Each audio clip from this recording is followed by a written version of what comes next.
All right. It is just about 6:03 here on March 4th, 2025, and we are calling the regular meeting of the Common Council of the City of Oneonta to order. And if the clerk would please call the roll. Mayor Drennick? Here. Councilmember Mosier Campoli? Here. Councilmember Walsh Russo? Here. Councilmember McHugh? Here. Councilmember Lepari Shu? Councilmember Carson? Here. Councilmember Harrington? Councilmember Forrester Rothbart? Councilmember Matheson? Here. All right. Please join me in the Pledge of Allegiance. I pledge allegiance to the flag of the United States of America and to the republic for which it stands, one nation, under God, indivisible, with liberty and justice for all. Thank you, folks. Now, you will see a couple of modifications in our agenda. The first thing you'll notice is that we are going to have a council member discussion of various items that we typically bring to the council at the very end of the meeting when all of you are gone, or if you're here, you're half asleep. So we want to bring those more forward. We're going to limit ourselves, please, council, to about 15 minutes, give or take, for the entirety of it. We'll revisit it at the tail end of the meeting, too, just in case there's something that wasn't brought up. Okay? So there's that, and then we'll have petitioners and public hearings and correspondence as we normally would, and we'll continue on with the meeting. Now, I'm going to take the privilege of the chair, and I'm going to move my remarks, which seems to happen more often than not, from its location on the agenda to the very top. And I'll let Councilmember Lepari Shu get settled. Welcome.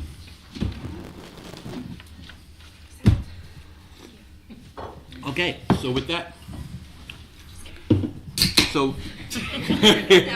all set now? All right. There are few moments in a city's history that are as important as the one that we are in now. Our decisions today are going to be impactful to the lives of our kids and our grandkids. And I know we all want what's best for them.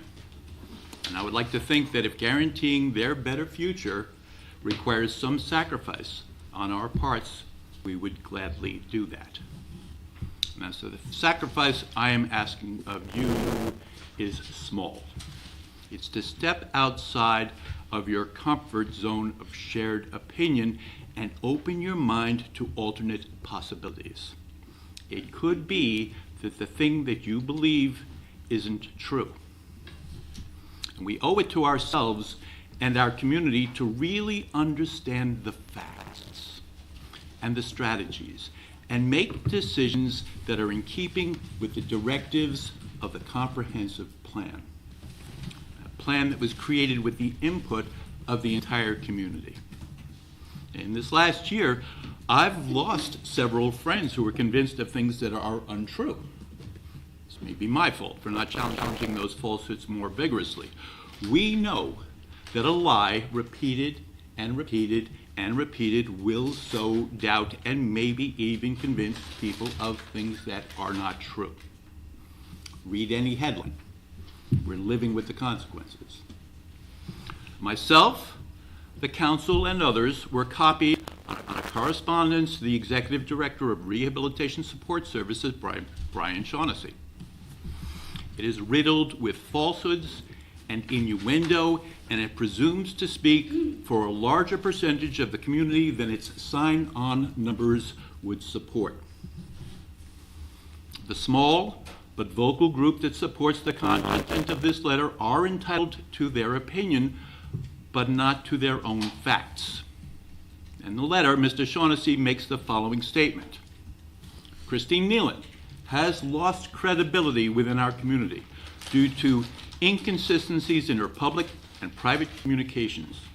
As a result, many residents now question the accuracy and the reliability of the information she presents.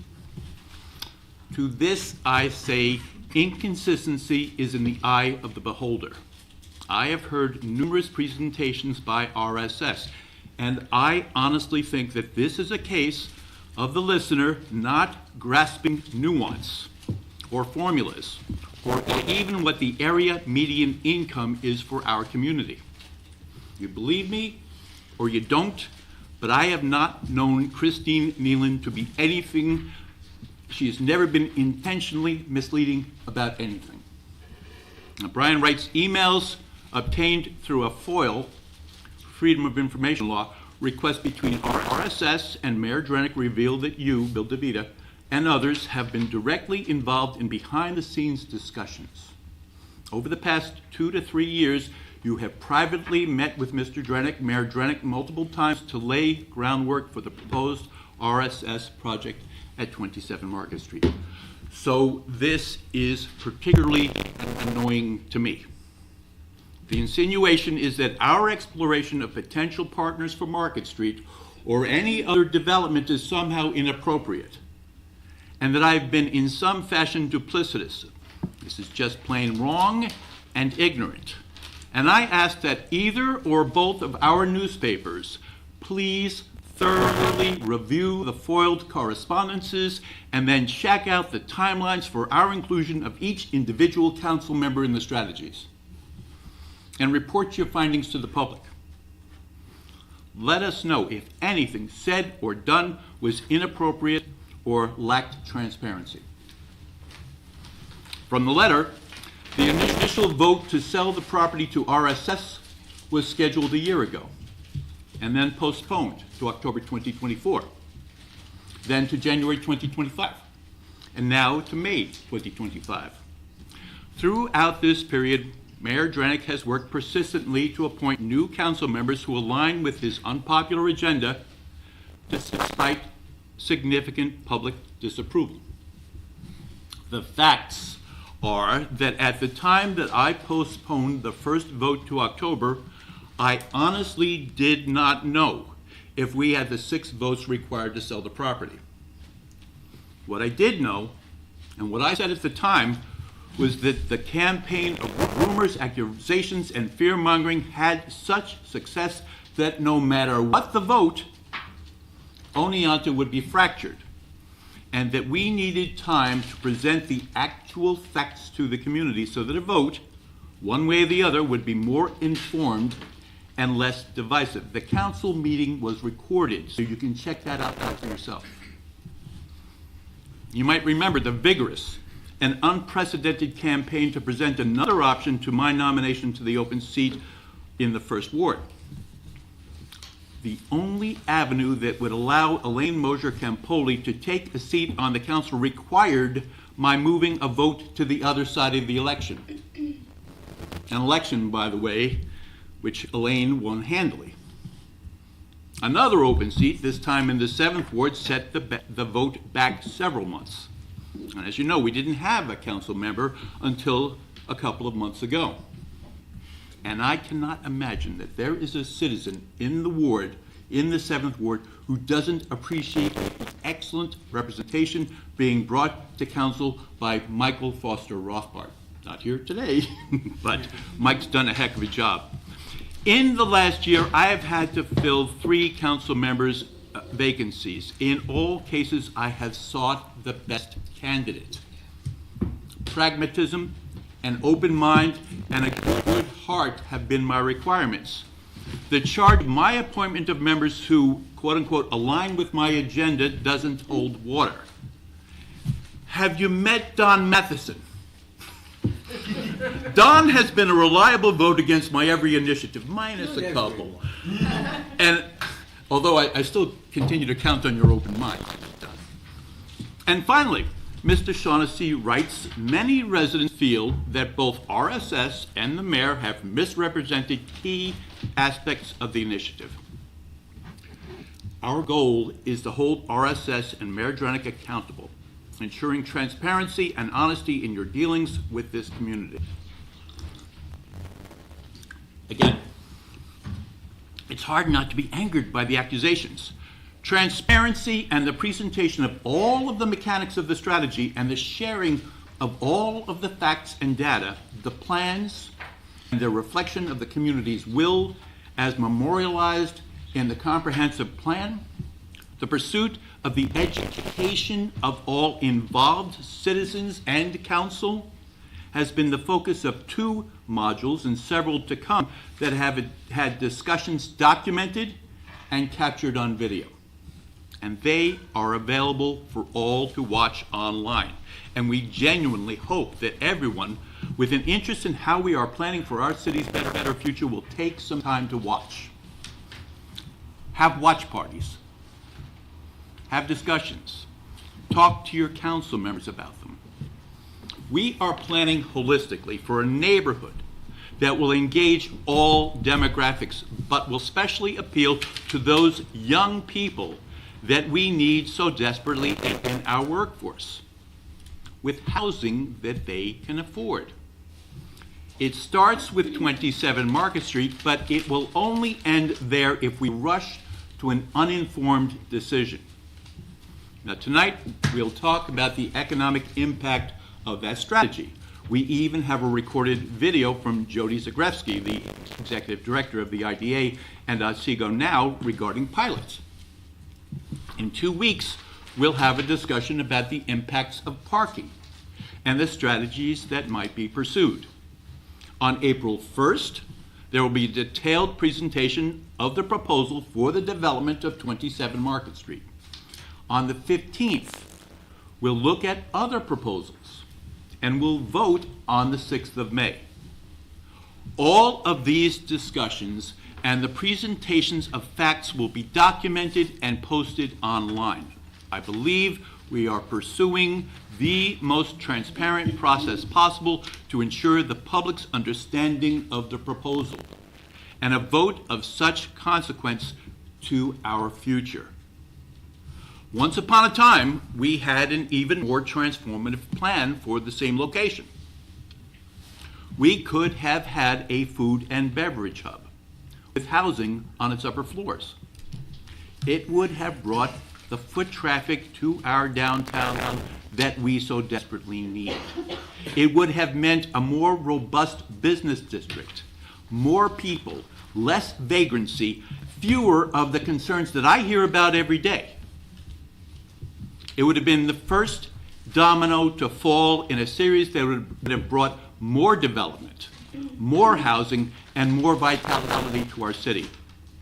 Brian Shaughnessy and an even smaller group killed it. They had a better idea, but of course they didn't. And instead we were stuck with the decaying carcass of a building in its place. The arguments against were full of invective and pure NIMBYism. And their persistence and hostility forced the cancellation of the project, which eventually led to the building of the Dietz Street lofts and the loss of parking. There are consequences to every action. And there are consequences to the forcing of action before there's time for the community to review the plans and understand the strategies. That is what we will be doing. And in those discussions, I am certain that the facts will be persuasive. Facts generally are. And as a community, we are best served if facts inform our decisions. We deserve that. And so do the next generations whose city's future we hold in our hands. Appreciate your attention. And right now it's about 1:15, and I'm going to invite council to speak on any subject that they would like to over the course of these next 15 minutes or so, and I'll entertain anybody who would like to speak. Have we? Anything for the good of the order? Process, so I'm still competing. Okay. The whole thing. Like, start to finish. Anything? Yes? Yes, Len. I'd like to go back over your timeline. So you're saying in April there's going to be other presentations? If there are other presentations, yes. Okay, so when you say that presentations regarding just 27 Market Street? Yes, or- although what we're doing right now is we're looking at a neighborhood, which I think has really got lost in the shuffle here, and so we've been trying to come back to that notion that we're looking at a neighborhood, but it has to start, obviously, someplace, and it starts with 27 Market Street. So that's the piece of property that we'll be looking at on April 1st. The proposal that RSS has, we'll have them here making as detailed a presentation as they're able to, with all the questions that the council may have for them. And then the following week, the following Tuesday, it's a council meeting, the 15th, we'll entertain any other proposals, give them the same opportunity. Does that make sense? Okay, so folks like Brian, who have already put an offer on the property, they're gonna be On the offered 15th. an opportunity on the 15th Absolutely. to do a presentation. Of April? Yes, of April. So RSS is gonna be April 1st, That's correct. and then Brian will be. Do you Brian and anybody else anticipate- that's got do an you idea for the anticipate space, anybody April other than 15th. Brian? Anybody that has a No, do you proposal that they'd like to anticipate make. anybody else? I don't know. I don't, but I've been surprised before. Okay. April 15th will be when we'll entertain them. Okay, and then you mentioned something about 6 council members to pass the vote to sell the property. I'd like to get David's, there you are. I'm always here. You've either got earbuds or earrings. I do, but I can hear you. Okay. I can hear you breathing. So, can you, from your perspective, just tell us that pathway? What does that look like? I mean, does it immediately go to a vote for a particular party to the particular parcel, or is there another path that we need to I'm not sure I understand perform? the question. So do we just go, all right, 27 Market Street, we want to sell it to whomever? Or do we say we want to sell property? Is that a vote that has to pass first before we start moving on to who the potential buyers might be? If you take a look at this provision in the. I have. In the code, it says that the common council can make such determinations, to sell city property, except for parks, et cetera. Except for what? Parks. All right. We can't sell parks, or anything that were prohibited by state law. Okay. So the council makes the determinations as the terms and conditions. Still has to be for a reasonable and articulable purpose, but, so you don't have to declare surplus or anything first. Okay. There would have to be a proposal, and it could either, if there were 6 votes in favor, then it would happen. If there were not 6 votes in favor, then it wouldn't happen. So it has to be a supermajority, Correct, 6. Correct. so 6. 6 Okay. affirmative. And we can take it on an individual basis of parcel to parcel, because the Housing Commission is coming. I thought it was gonna be tonight, but I guess it's gonna be in April. I think it's also gonna be April 15th. Yeah. To talk about another parcel that the city owns and their concept of what they're making a recommendation to the council is, to move that forward. So I just wanna know the pathway. I mean, anybody can make a presentation to do anything at any time, but before the council, I think what you're asking me is, does there have to be a conceptual approval and a final approval? Is that what you're asking? Right, meaning, do we have to have a majority to say, yes, we want to sell, let's say just 27 Market Street? No, it does, it's not, it doesn't necessarily have to be a 2-step process. It could Okay. be a 2-step process, but it does not have to be. Okay, There can be if there's a proposal and it comes before the council, they can vote a specific proposal up or down. Does that answer your question? it does. Okay. So supermajority though. Yes, 6 votes. Okay. Want to go to Elaine? Okay, I have 2 things. Briefly, first of all, with the upcoming roundabout project, I've heard some requests for information and maybe education leading up to that project from my ward and individuals. So I wanted to just check and see if that's something that we're planning on, or if we're working with New York State DOT on that. Yeah, we actually had a meeting today with DOT, so we're talking about the timeline going forward. We're looking at scheduling a public presentation by DOT, Q&A with the council at a likely April. 15th? Well, that's good to know. I will bring that back to my Make your board plans meeting now. next week. And they will also be issuing a press release about the project when they're kicking it off. That will be soon, I'm not sure exactly when. And then the other thing I wanted to say, I wanted to acknowledge and applaud the work of organizations, nonprofits, and individuals who are doing the hard work of addressing the immediate concerns and simultaneously taking on the work of long-term problem solving, solution-focused approach that we really need to address, especially homelessness and housing in our community. The Greater Oneonta Homeless Coalition met last week, and I know I will inadvertently leave somebody out because there's so many important players involved, so I'd love to hear from people who that might include. But I'd like to thank these organizations for their work to address our community's needs and around homelessness, mental health, and other social support services. So they include United Way of Mid-Rural New York, Otsego County Department of Social Services and Office of Mental Health opportunities for Otsego, Catholic charities and programs like Safe Options Services and the Warming Station, Family Service Association, and Rehabilitation Support Services, also known as RSS. So a great big thank you to all of those hard workers and the investments they make in our community. We also had representatives from Senator Oberacher's office present, and I am in contact with them about an invitation to community wellness meeting. They identified Oneonta as the highest need area in the district, as well as the greatest organizational capacity and advocacy. The takeaway from the conversation that I want folks to understand is that through the discussion of this group, they prioritized the need for affordable housing first, and as well as transitional services, including supportive housing, access to robust public transportation. So I just wanted to uplift the work that they're doing and, aim ourselves in a direction to support these organizations as best as we can. And thank you to all of them. I'm just going to piggyback on that, let people know if you don't in the audience, in the gallery. On Thursday, just a couple of days from now, on the 6th at 6 p.m., from 6 p.m. until 7:30, we have a public information session addressing homelessness. We have 7 agencies whose heads, generally speaking, are presenting for the community. Here's who we are, here's what we're doing, these are the successes we have, these are the challenges that we have, here are different ways that you can be involved in supporting us or taking advantage of our services. And there'll be a Q&A of some length that follows. So it should be quite good. And just before I relinquish the floor here, on the 11th, which is I think Tuesday, right? Yeah. Yep. So that's right, today being the 4th. The 11th at 11 a.m. at the Armory, right? Got it. Yeah. So we have a ceremony, a ribbon cutting ceremony.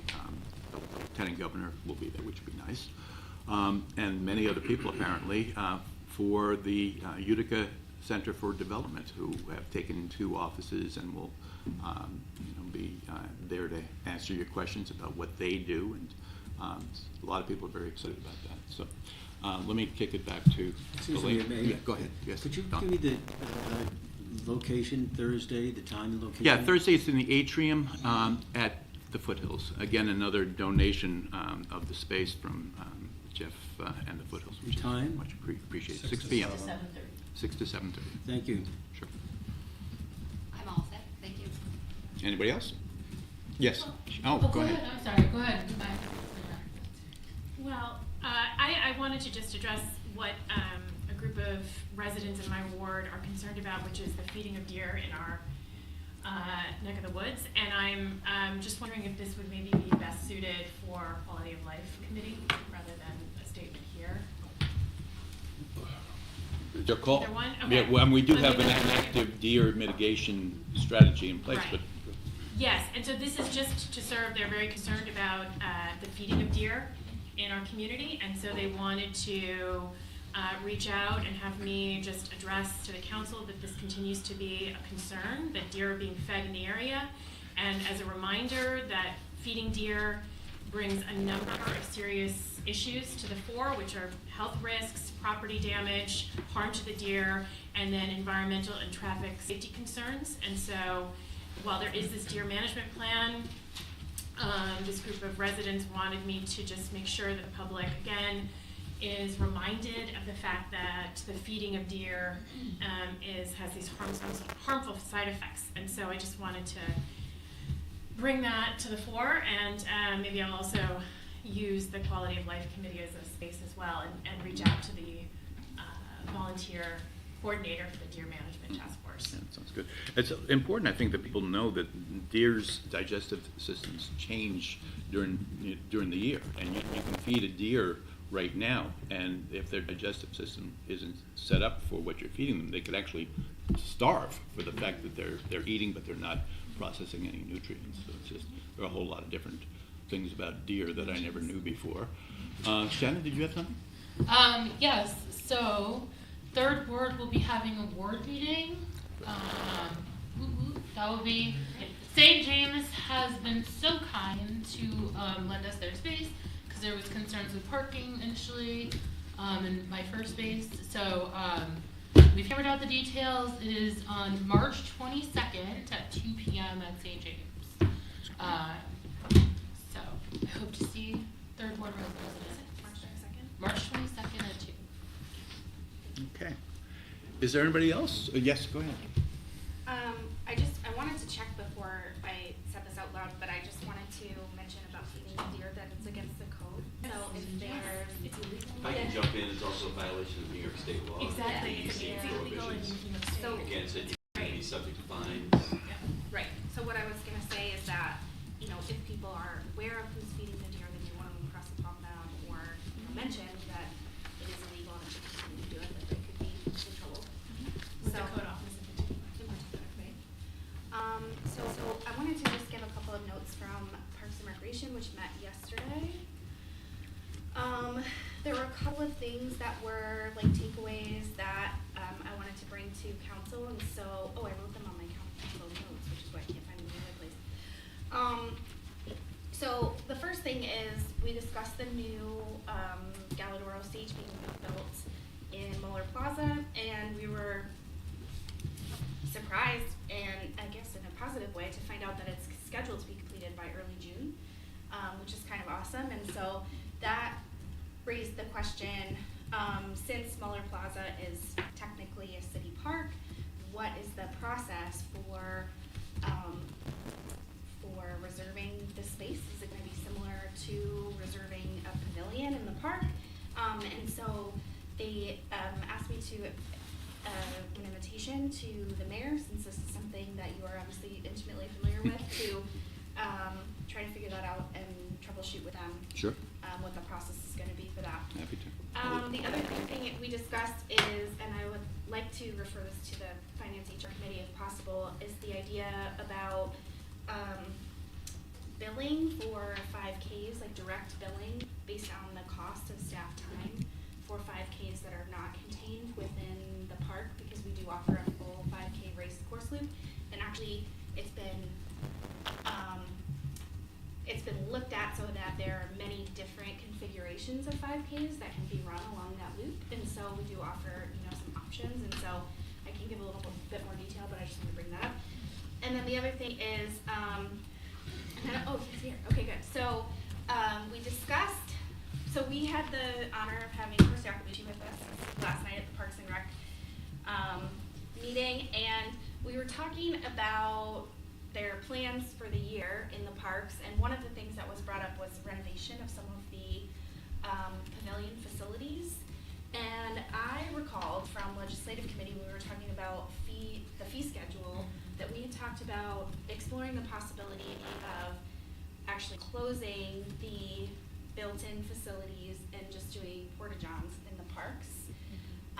And so basically, in order for that to happen, we'll need to agree to that and facilitate it, basically. But that was like wildly supported by both the commission, DPW director, and also our new recreation, I don't know what his title is, recreation person. So, so we were talking about, instead of renovating and then maintaining all season long, the facilities that are, dated, easily vandalized in the pavilions, in the large pavilion in UA Park and the large pavilion in Wilbur Park, right?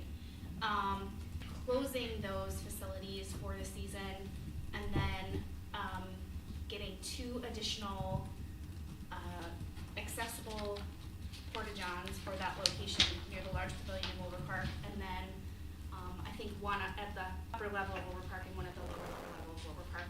And the candy Correct shack. me. And the candy shack. Candy Shack, right, at Wilbur Park.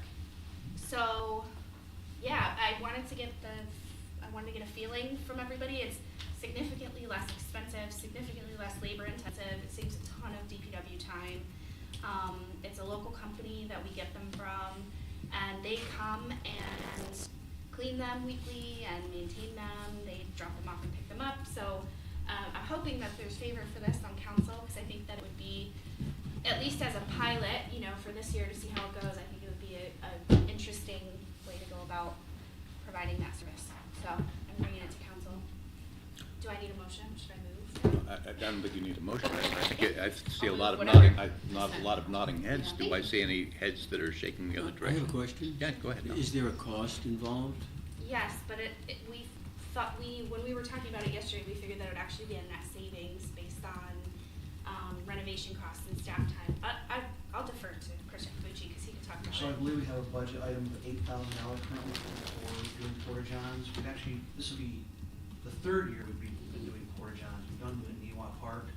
I think we ran 10 of them for the season from May 1st to the end of October, early November. It's been successful.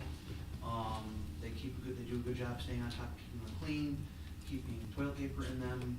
I think, we spend a lot of time with vandalism, unfortunately. We are constantly replacing, I bet you, at least once a week, replacing a toilet or a sink. We're replacing paper towel dispensers, toilet paper dispensers. They're ripping the doors off the hinges on the individual stalls. So we spend a lot of time, DPW, and materials and man-hours repairing those facilities.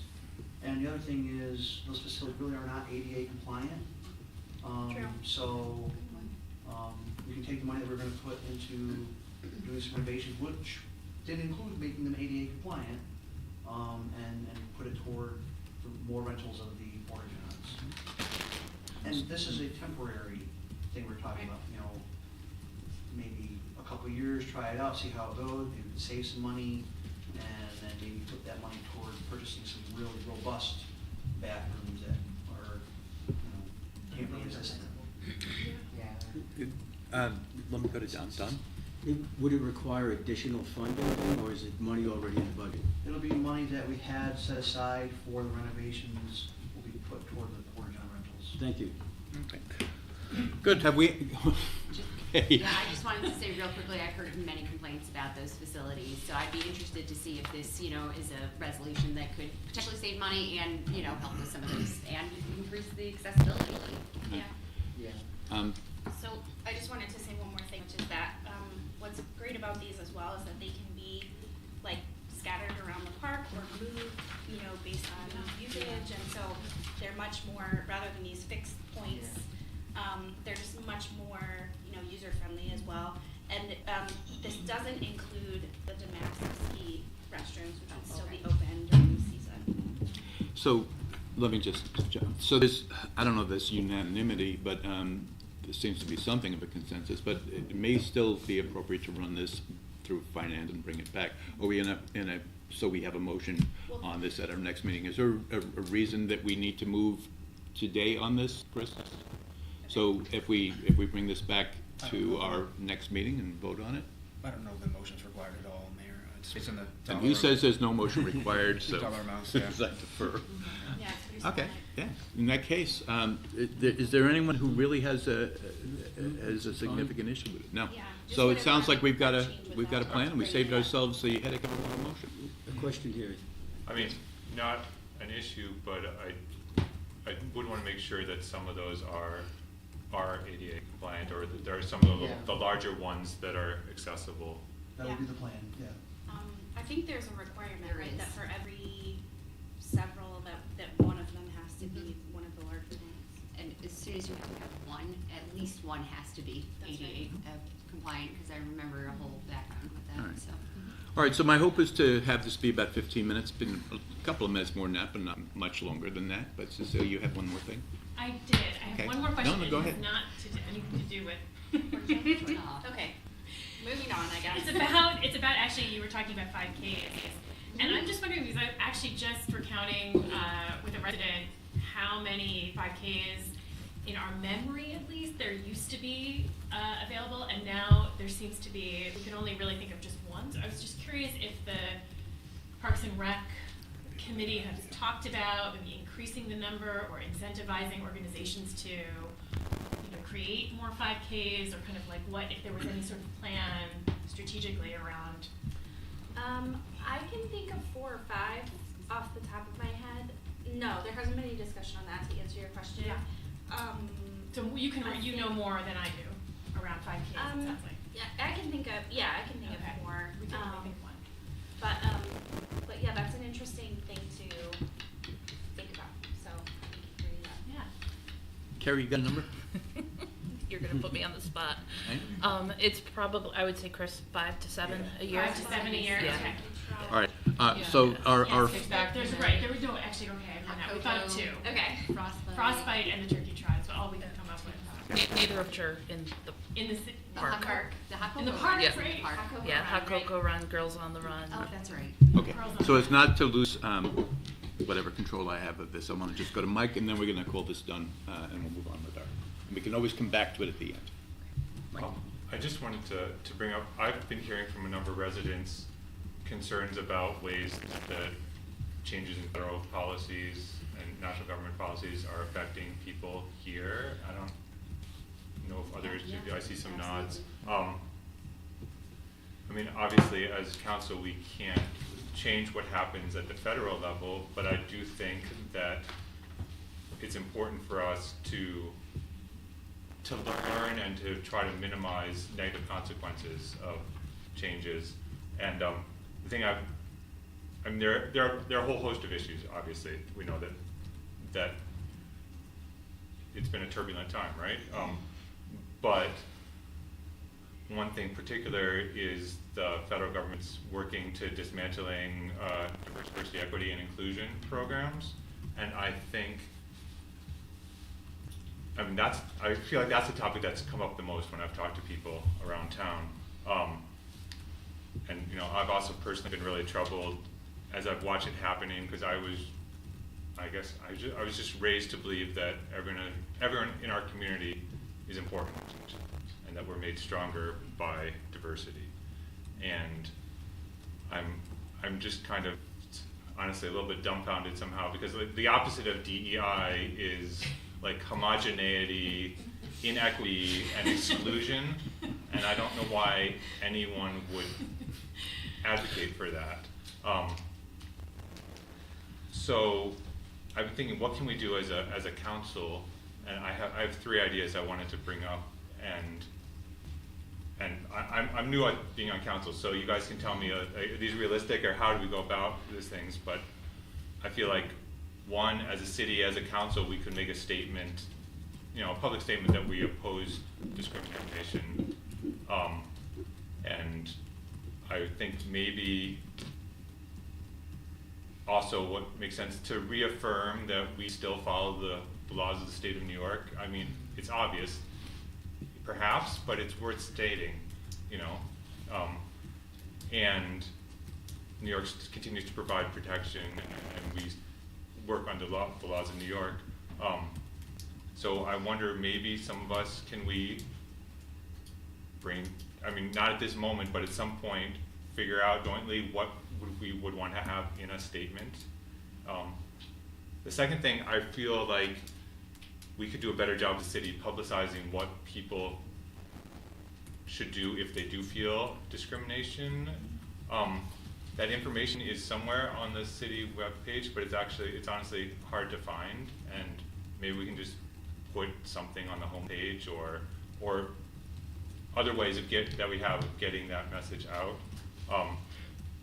And the third thing is that I think we could do a better job listening, and I mean, obviously in our own ward meetings, but also I wonder if it would be valuable to have a public meeting where people can specifically talk about ways that, I mean, not a complete free-for-all, because that's not productive, we have to focus it, but on ways, concerns that they have, ways that they or their families have specifically been affected by changes at the federal level. So I'm not sure the best way to do that. Maybe someone suggested that maybe the Human Rights Committee is the place to have that discussion. But most of all, I guess I wanted to say to people here, to everyone, you know, that I believe that all are welcome in Oneonta. Like, you know, no matter who you are, like, you're welcome here, and I think it's important for us to say that and say it repeatedly. That's it. I mean, it feels like a small step, and I think eventually we can do more, but I'm hoping some ideas will come out of a public forum where we can figure out what people's specific needs are that need to be addressed. So I'll get off my soapbox now.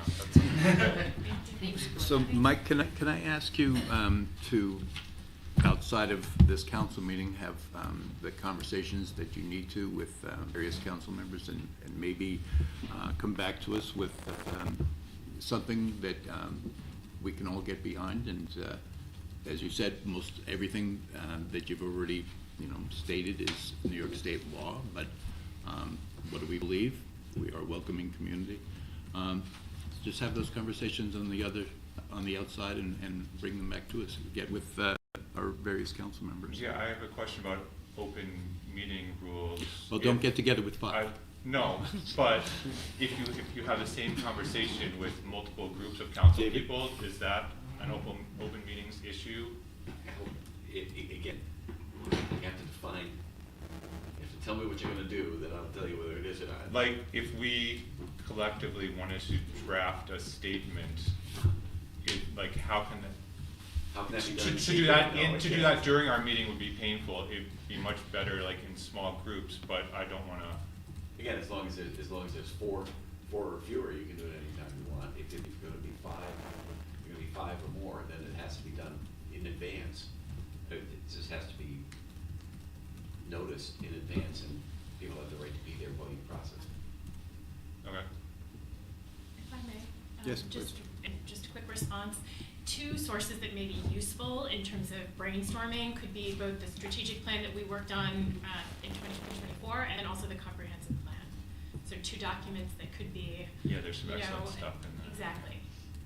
Okay, thank you very much. So, we took half an hour. Still, I liked the discussion, and I think it was valuable.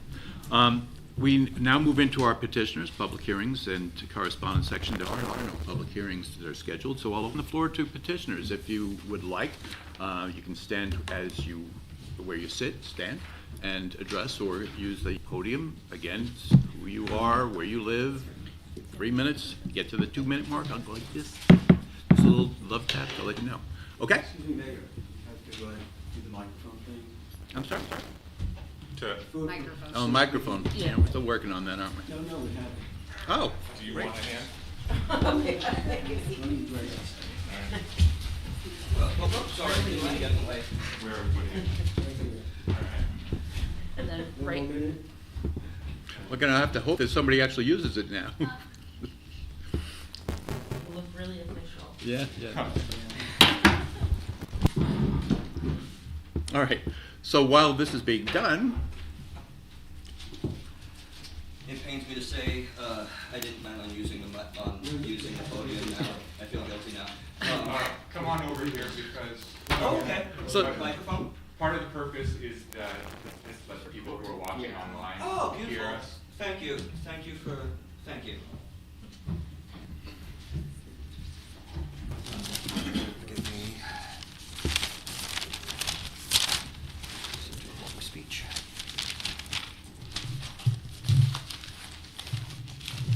There we are. Apologies. Good evening. Good evening. This is It working. just records. It's just Oh, for it the- just records. I'm sorry. It's for the. Forgive me. Yes. Good evening. Many weeks have passed. you'll want to start with your name and where you Oh, live. yes, of course. Charles Sherrard, 391 Chestnut Street, Oneonta, New York. Good evening. Many weeks have passed since my colleagues and I first addressed the Common Council. Since then, we have been rudely dismissed by some members of the community, including one individual on council. This is a community we love, and I would remind everyone here that no matter our age or party affiliation, we are part of the city, same as you. So I am once again forced to conclude that national politics are dividing Oneontan from Oneonta. However, what is even more disturbing is that these same people suggest that we are undivided. Are we truly undivided, or does that only count as long as we do as we are told? Or if it's still like a dysfunctional family, is it that we are a happy family publicly, but in private, father knows best? Not everything is doom and gloom, however.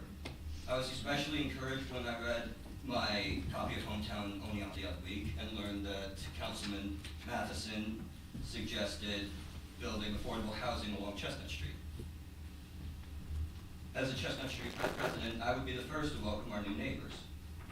In light of this, I have only one major request for the council, and that is as someone who, as some of you know, has volunteered at Saturday's Bread for close to 2 years now, and therefore as someone who has fed these folks week after week after week, I implore you to consider the needs of our low-income residents. This is a little bit extemporaneous, but I was also really heartened by Councilmember Forster Rothbard.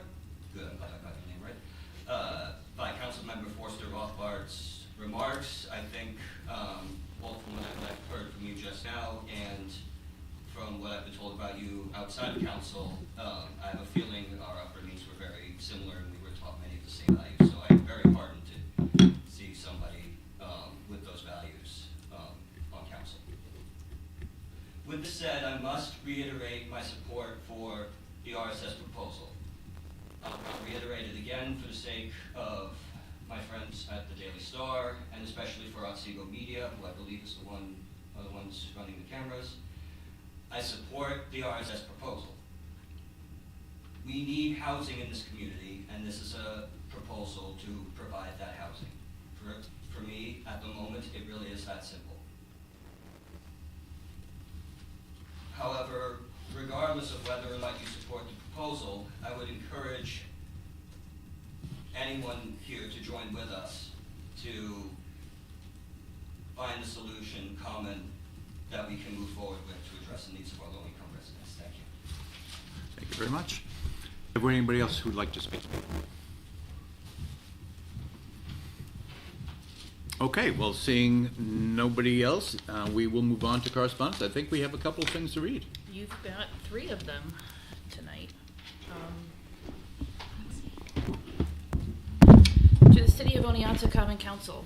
From time and time again, the public have been given a different answer on how the City of Oneonta is doing, whether it is financially, ethically, or morally. Let's face the facts. Our city is not thriving financially due to pork barrel spending and not adhering to a line item budget.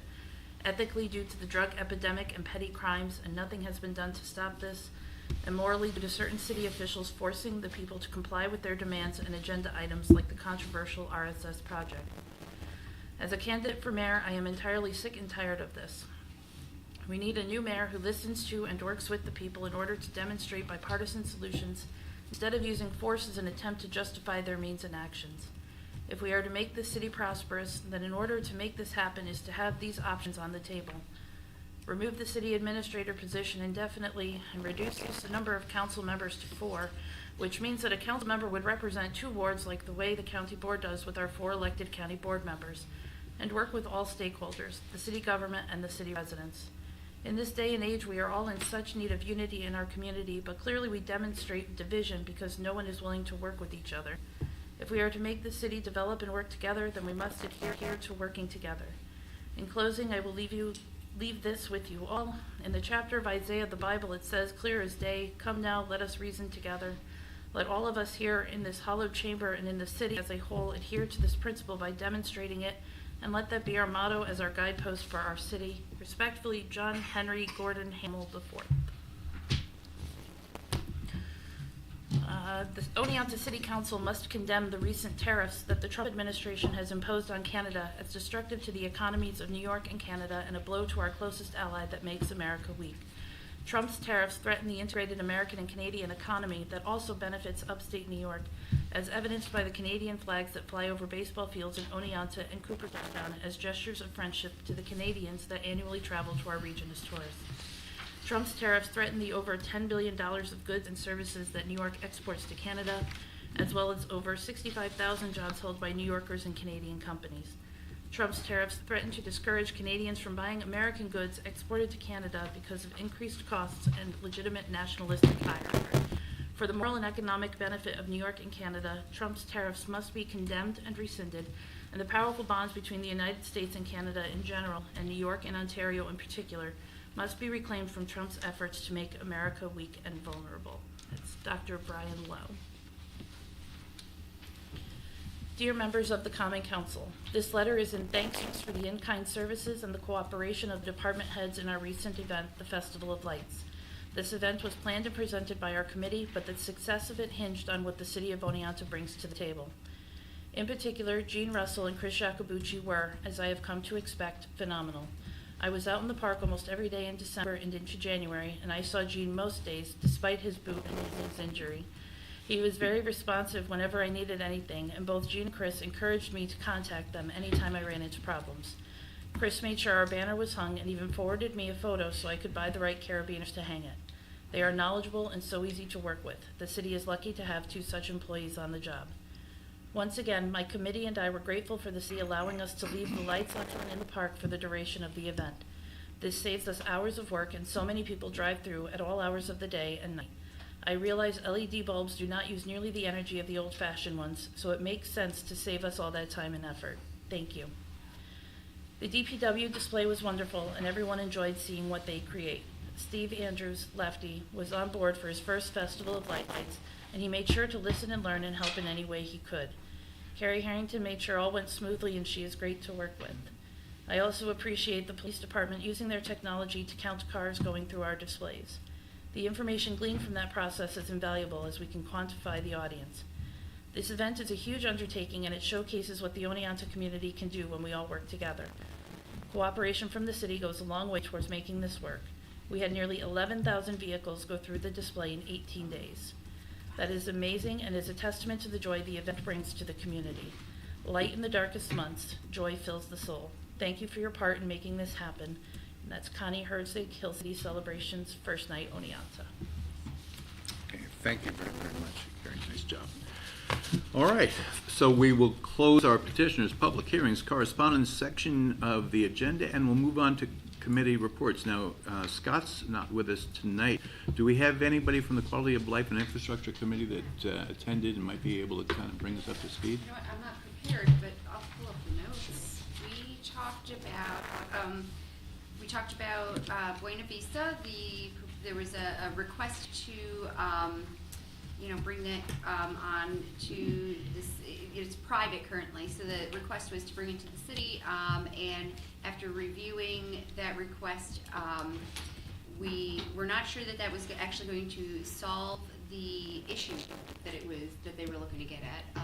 It was due to drainage, but it seems like the road itself already has drainage. So that was discussed.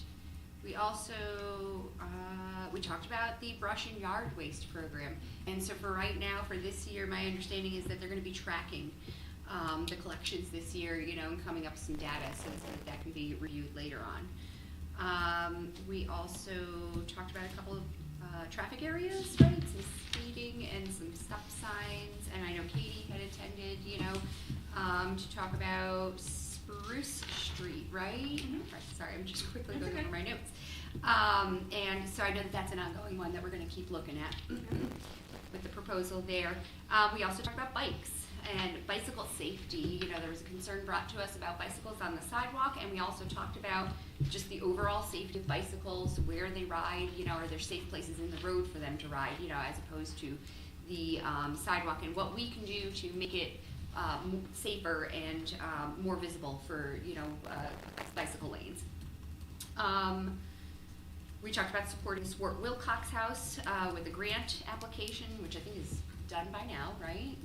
That was coming up. It's been submitted. And then we had a really great, very long but really informative presentation about the Oneonta Creek Trails and some potential there to develop miles of trails that can connect us up, throughout, city lands. So does that cover it all? Okay. Nice job, of.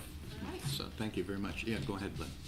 So regarding Buena Vista, Mm-hmm. was there any determination that the property owner was directing any of the surface water towards the lower neighbors, or, other than saying the cost factor, which Oh, yeah. we Nope. totally expected, but It was that and maybe this is where Chris should step in and explain more, because I think you went and you did an actual evaluation, right? So I walked the roadway, our drainage issues along the roadway itself. There are drainage ditches on both sides of the road, and they all enter the city system at the bottom of the hill. I don't see anywhere where water is leaving the roadway and causing issues on neighbor's property. There may be water issues from neighboring properties above them, coming down onto them and then down below, but not from the roadway. Right, and so it's not just the roadway, right? It was also the surface water was the largest issue. I think she made mention of the unofficial road, or it's really a driveway for a few neighbors, but I think it was more of the surface water and then how that's coming down to the 3 or 4 neighbors. Because as you know, preaching to the choir, but it does get pretty bad. I mean, we've had some serious washouts on that lower street. All I can say is we're the city of the hills, and the water flows downhill. And, you know, people, when they built their houses in the hillside, they had to expect that there was gonna be drainage issues. It's something that I think everyone that lives on a hillside here in the city is experiencing. There's springs that pop up from year to year. The drainage changes every year. Sometimes there's issues up in Suncrest Terrace, College Terrace, you know, Cherry Street. I mean, there's issues throughout the city with water, and I'm not sure that the city can take care of it. It's all coming from private property. At least DPW can't take care of it. Right, and I'm not suggesting that we're going to finance this. What I'm suggesting is there an opportunity to maybe, instead of having it siloed, having it an open, collective discussion with those neighbors. I believe there's 4 or 5 neighbors that have complained to their council member about the surface water headed their way. I mean, it's only been 2 years, I believe, and since the last time, and it just collectively, right at that impact where she lives, it not only comes down the upper street, because we're not collecting all that surface water on the street coming down the hill, but also it's coming from their backyard, and it goes across the street. So it's the folks that are not on the hillside that actually sustain the worst damage. So I understand the city of the hills. As you and I have talked before, you know, I've had to divert water on my own property because I have 9 lower neighbors, and you know, I've sustained that cost myself. Let me go. I'm sorry, Yeah, I was Julie. gonna say, I think that is what the conclusion was, is that it's between the properties, you know, so it's between private property owners, not something that was going to be solvable by the city taking over the road, was my impression. That's correct. Did you have to add to that? Yeah, I was just gonna say, it sounds like one intervention could be just as the board representative meeting with the neighbors to find out now where they are in terms of the issue, the concern, and what the city could do, given that we've Right. done an evaluation. Right, we've kind of gone down this path on another location in our ward on Suncrest Terrace. With the water comes off of the uphill neighbor to the point where it actually arcs coming out of the lawn. I have 3 of those neighbors that it literally arcs. The surface water is running so hard that their homes are being destroyed.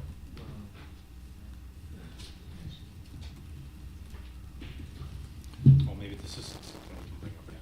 Yeah, because I think, if I remember correctly, I think Scott, one of the action items was Scott was going to, you know, follow up with you about talking with them. So it sounds like maybe he hasn't had a chance to do that yet. But I remember there was some kind of follow-up, you know, encouraging or asking you to, you know, talk with those concerned citizens. Yeah, I can jump in on that. We did Oh, have an email between Yeah, so- Glenn and Chris and Scott and I. I drafted a letter. I don't think it's been sent out yet to Ms. Beach. Mhm. And I just wanted to copy Thank you. Glenn so he's aware. So that would probably trigger her giving Glenn a call Oh. again to discuss more. Okay, So. thanks. Okay. All right, anything else for Elaine? And again, thank you so much for jumping in for that report. Anything else for Elaine? All right, then we'll move on to the Legislative Committee and Councilmember Carson. Thank you, Mayor. We met February 25th. This would have been our second meeting for the month. We had a couple topics that we needed to have further discussions, and we're recognizing the time that would pass the 30 days, so we decided to have a second meeting. We did talk about the city and the community and communications, had a rather robust discussion about that. Katie kind of took lead on that, but we also listened to the fire chief. He gave us more data that we had been requesting along with the code enforcement officer. I believe we meet next week, and we will have a private property owner who has multiple buildings within their property come and speak to the community to get their perspective. So that's an ongoing discussion. So I think that was pretty much it. Yeah. Okay. Anything for Lynn? Any comments or questions? No, thank you very much, Lynn. And move on to our budget review committee and kick it right back to you again, Elaine. So the Budget Review Committee met last week, when it was February still, and we set our priorities for how we're going to go about our discussions, starting in March with Human Resources and Finance, looking at those, and then going through the next several months with our work concluding by August, so that we'll be prepared to start off our budget season.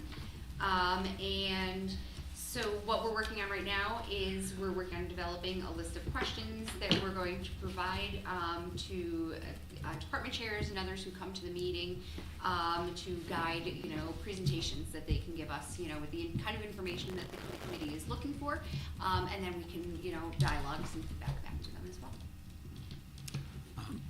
We've We're got also making a Google sheet. Yeah, that's the list of questions. Yep. We've got 4 actually members of the committee here. So anything that we want to add to that, or any questions that we have? Okay. Yes, Michael.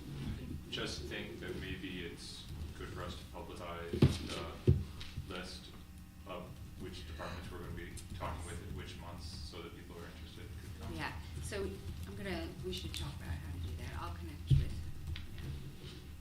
Good. we did talk about that. Thank you. All right. If there are no further questions or comments, then we'll move on to our Finance and Human Resources Committee report. And Cecilia. Thank you. So we had a productive meeting, and 2 of the items we agreed to move to the discussion agenda. I just wanted to highlight the motion about the fee schedule. We had questions the last council meeting about various details, and I just wanted to thank, in particular, Steve Yearley and the Code Enforcement Office for providing us with background information, maps, the list of the properties. It was just very comprehensive, and a good, I thought, detailed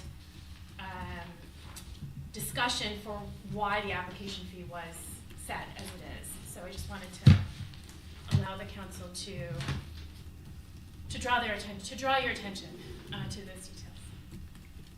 Okay. Is there anybody who has a thought, a comment, question? Len? I was just on motion number 9 for the $20,000 or up to $20,000 that potentially the city will invest in this study. Which account was that going to pull from? I couldn't find it through the notes. That would be the sewer fund, so sewer fund balance, so it wouldn't be a particular code at this point, it would come from balance.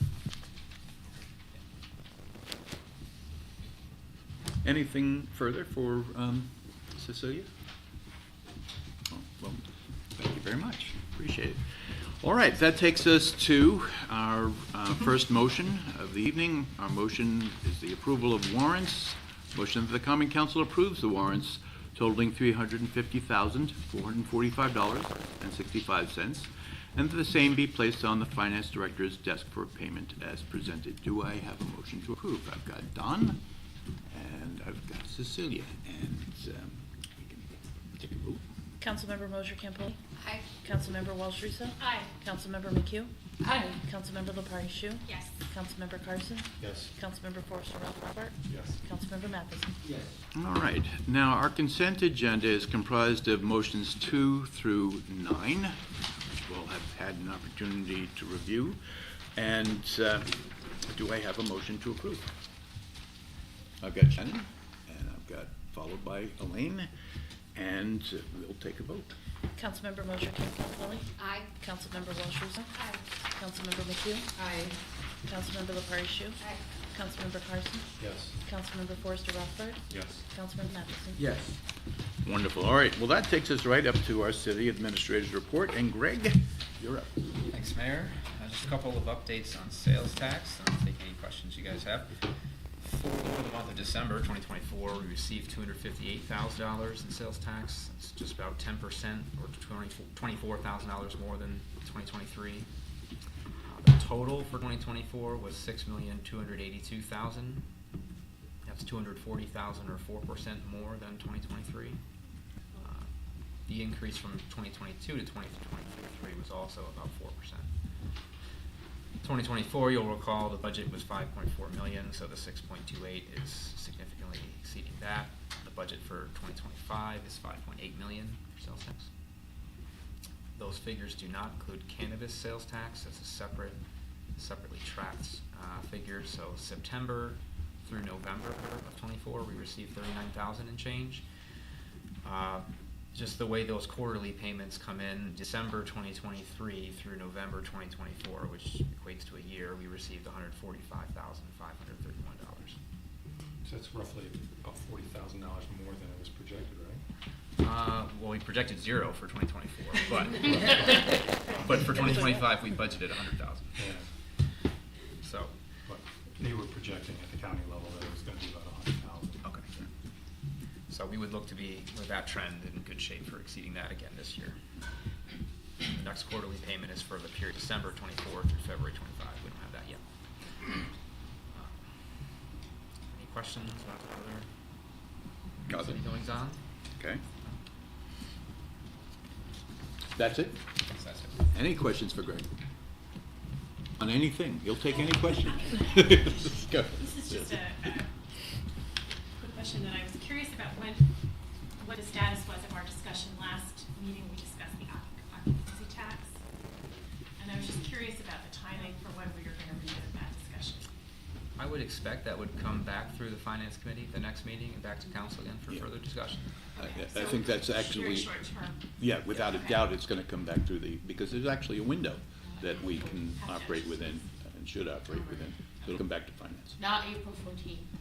Or the next meeting, no. 'cause- Not that. It takes, yeah, not that many. Okay.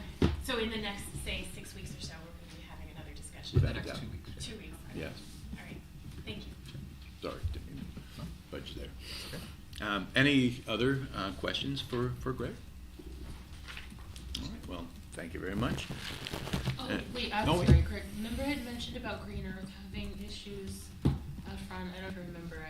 Maybe, if I didn't Sidewalk? press it, yeah. Yes. Let's talk about that after. Okay. Follow up on All right. Which takes us now to page 3. And our discussion agenda, which kicks off with motion number 10, that the Common Council approves the revised 2025 City Clerk Organizational Chart and Staffing Plan as presented. In addition, the council authorizes a budget transfer of $29,000 from A.1410.13 Personal Services Part-Time to A.1410.1 Personal Services, and authorizes a budget amendment as follows.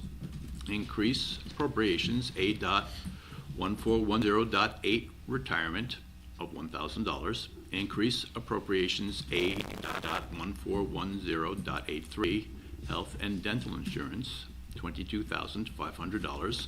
Increase appropriated fund balance A.0599.0, $23,500. Do I have a motion to approve? Len, followed by Elaine, and discussion of this? Yes. So according to the notes, this is gonna be an increase on the budget line of $43,230, is that, did I understand that correctly? Let's see, so for 2025, adopted budget would require a budget transfer of $29,000 from personal services to part-time to personal services full-time. The 43,000, just look back to see exactly what that's referring to. Yeah, I think it was in the notes.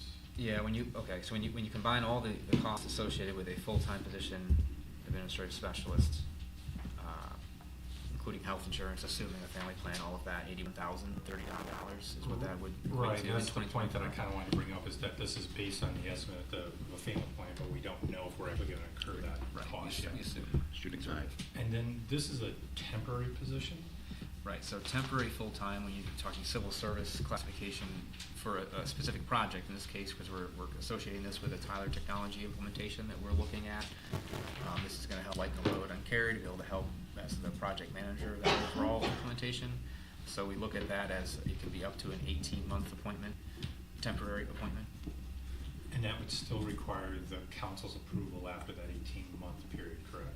Right, the council budget would determine whether that position became a full-time permanent position or went away again or what. As far as civil service is concerned, you know, they would have to go through whatever competitive appointment process beyond that temporary period. Right, and so if we don't move forward on the Tyler technology, then what would happen to this position? So I wouldn't appoint someone to fill this position until, which would presumably happen in the next council meeting or two, where we come back to the discussion about, are we gonna pull the trigger and go forward with Tyler implementation? You know, if we weren't doing that at all, you know, then we would go another direction, we would look back at the part-time position. But because we didn't wanna, you know, it might look like it's getting the cart in front of the horse, we just wanted to get started on recruitment and see if we can get interest, because ultimately, for us to really kick off implementation of any software, we need to have someone in place, so we're just trying to line up the dominoes before we knock anything over. So you're not, I just want to reiterate what you just said, so you're not going to hire a potential candidate until we get formalization of the Tyler technology? Right. If for some reason the council decided not to go forward with Tyler or, you know, a technology upgrade, then we would reassess our staffing plan for the clerk's office. And so when do you think you're going to have those hard numbers for the council to look at for the Tyler technology, so that we actually understand what the initial investment's going to be, and then what is our annual subscription going to be? Yeah, we've talked about some draft numbers. We want to come back with our final recommendation as soon as we can. I think it might be at the next finance committee. It might be one more after that. We're still having some meetings with Tyler to make sure we fully understand exactly what's included in that proposal and tweaking that to be where we want it to be. Okay, appreciate that. Okay. Further discussion? All right, we'll take a vote. Councilmember Mosher Campoli. Aye. Councilmember Welsh Russo. Aye. Councilmember McHugh. Aye. Councilmember Lepari Shu. Councilmember Carson. Yes. Councilmember Forrester Rothbart. Yes. Councilmember Matheson. Yes. All right, that takes us to motion number 11. Motion that the Common Council approves the addition to the City of Oneonta fee schedule of an administrative fee for applications for certificates of appropriateness in the amount of $100 per application as required by City Code Chapter 160, effective March 5, 2025. And do I have a motion to approve? I've got Don, I've got Cecilia, and discussion? Do we have any discussion on this? I'll just say that there are 115 properties that I had asked about how many in our earlier discussion. There are 115 properties that would be impacted potentially.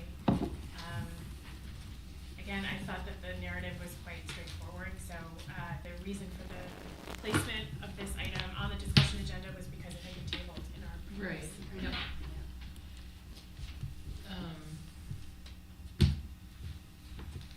You had a lot of feeling behind that tabling. Shannon? I did. Yeah.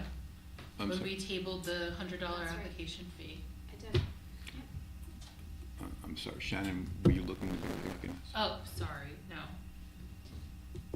Okay. I was just gonna say, I Elaine. know that the reason we tabled it was to allow for more time for study, for information, and I know I was able to, you know, view the meeting, finance and HR meeting where they discussed this, and so I personally felt like I got the information that I needed, you know, to move forward with this.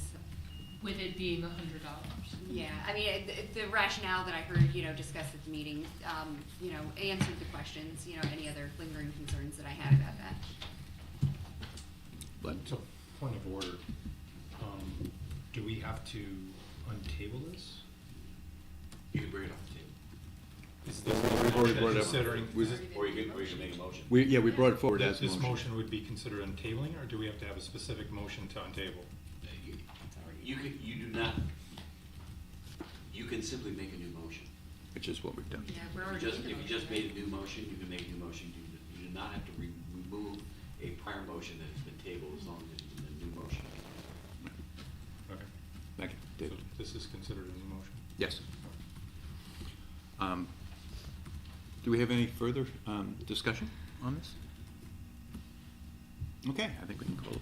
Councilmember Mosher Campoli? Aye. Councilmember Walsh Russo? Aye. Councilmember McHugh? Aye. Councilmember Lepari Shu? Councilmember Carson? Yes. Councilmember Forster Rothbart? Yes. Councilmember Matheson? Yes. All right, so we'll go to our PowerPoint. I want to recognize again, Otsego Media continues to provide the service as volunteers. I thank you so much for that. Recording these little modules, which are no more than half an hour as we move forward. We've got basically parting that follows this one.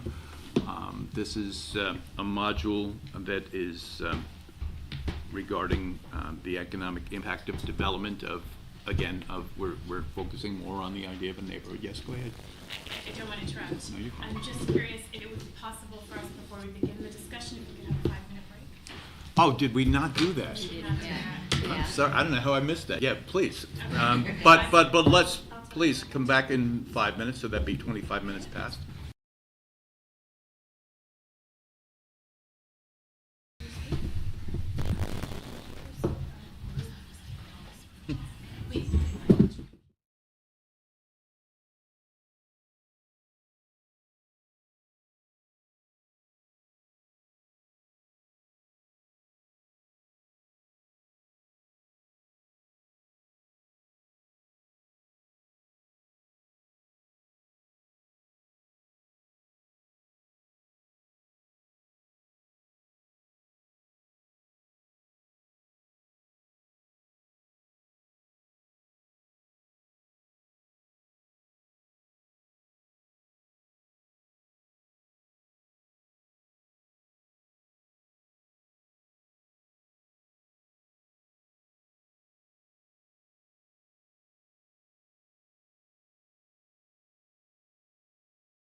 Literally, they leave, but I hit the gavel and they leave.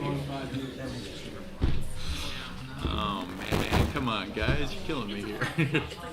There was Shannon. Yeah, I do. There's times I go back, and it just, even if it doesn't have what I'm No, they know. I just Shannon. Okay, we're back.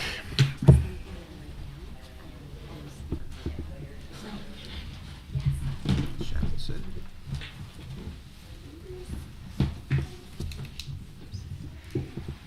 All right, thank you very much, guys. Okay, as I was saying, first of all, kudos and thank you to Otsego Media for continuing their volunteer coverage and posting of these modules. We'll share the website among council members again, and again, great opportunity for a watch party. You know, let's see what we're talking about here.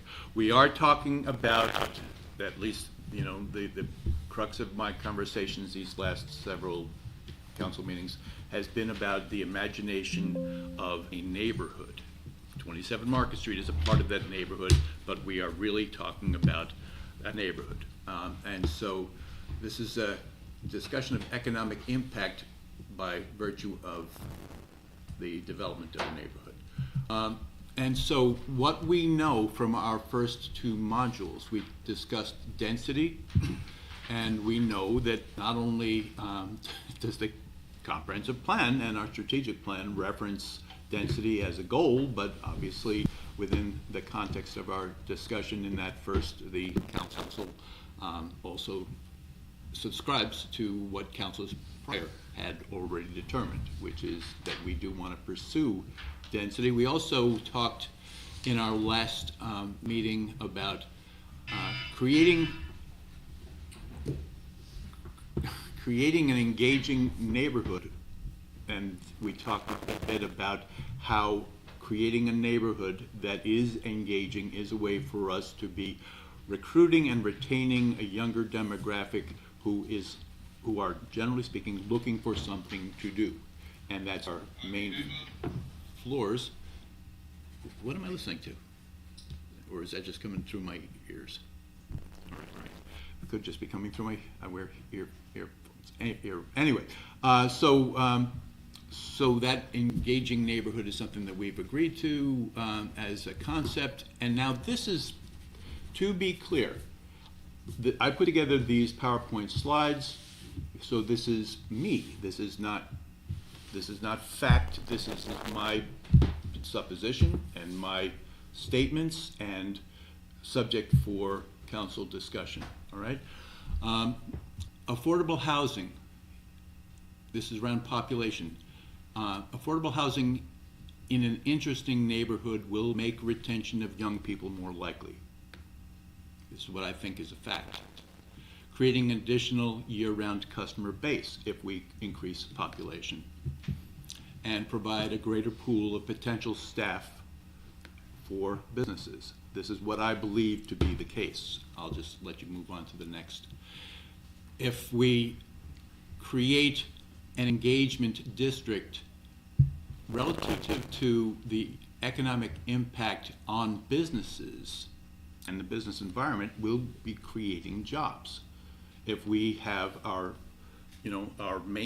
Market Street level be, those kind of engaging businesses, will have staff of varying levels. Those will be jobs. It'll also draw visitors and locals to downtown, which will aid our shops and our restaurants. And of course, again, it will attract and help retain young people. Okay. And we'll go to the third.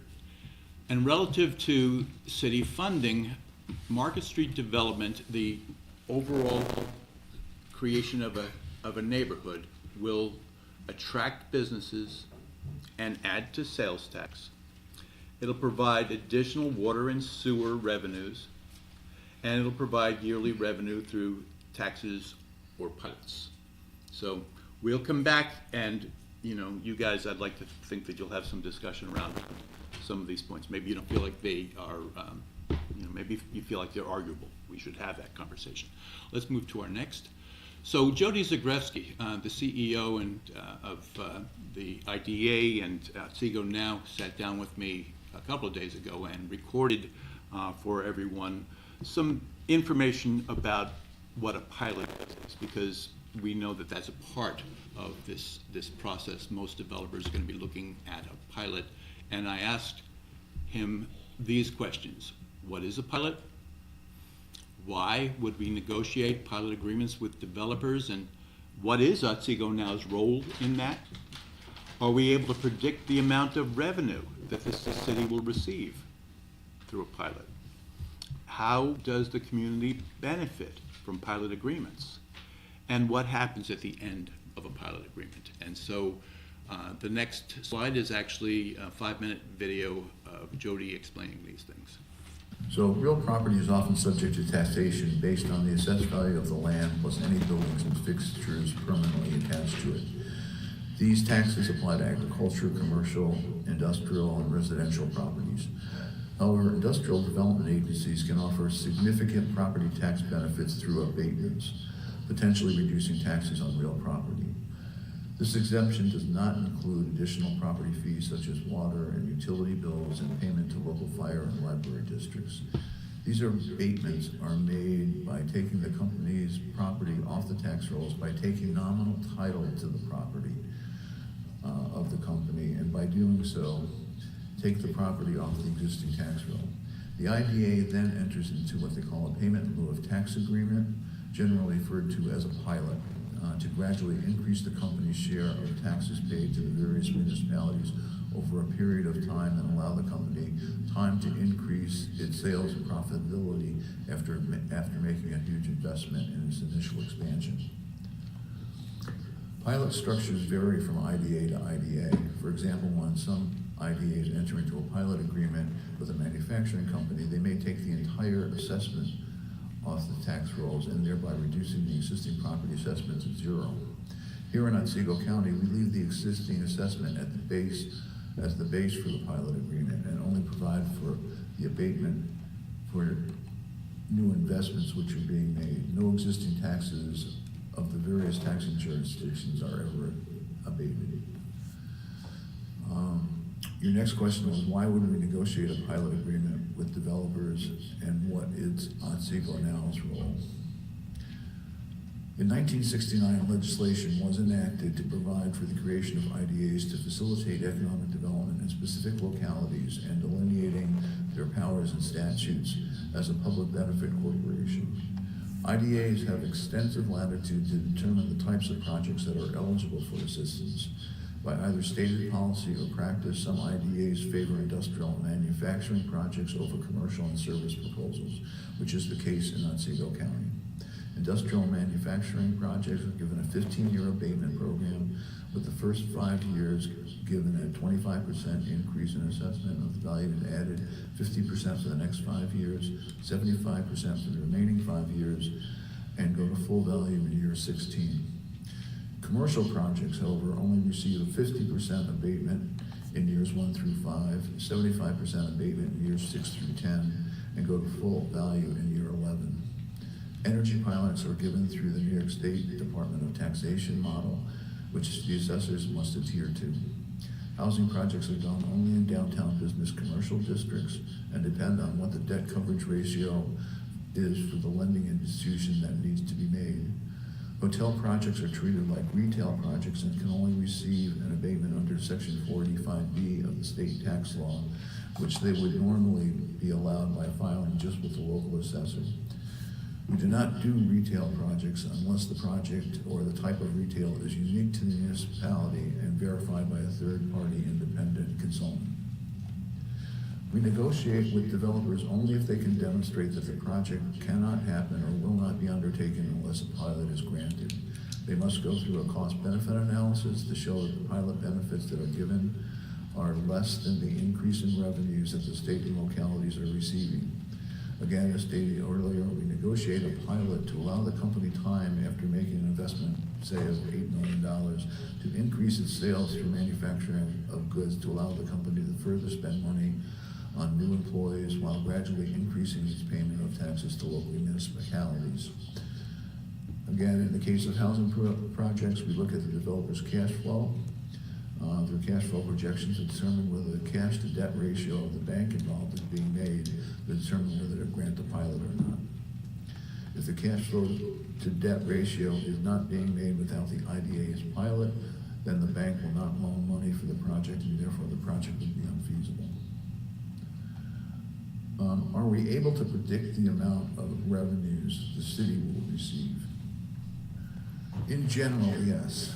We ask that each developer approach the local assessor of the affected municipality with a detailed budget and plan so that the assessor can determine the anticipated new assessment and provide that number.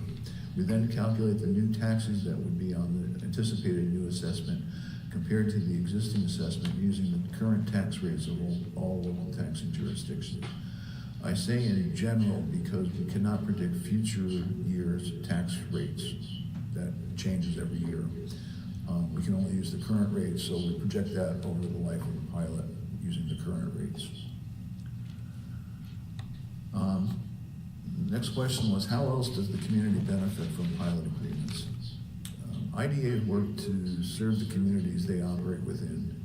Economic development, job creation, and improved infrastructure are the most significant benefits. By attracting businesses with taxation and financing incentives, IDAs can bolster residents' career opportunities and their quality of life. Also, without IDA involvement, the project would not happen, so there would be no increase in taxes generated, no increase in employment, and no additional sales tax would result.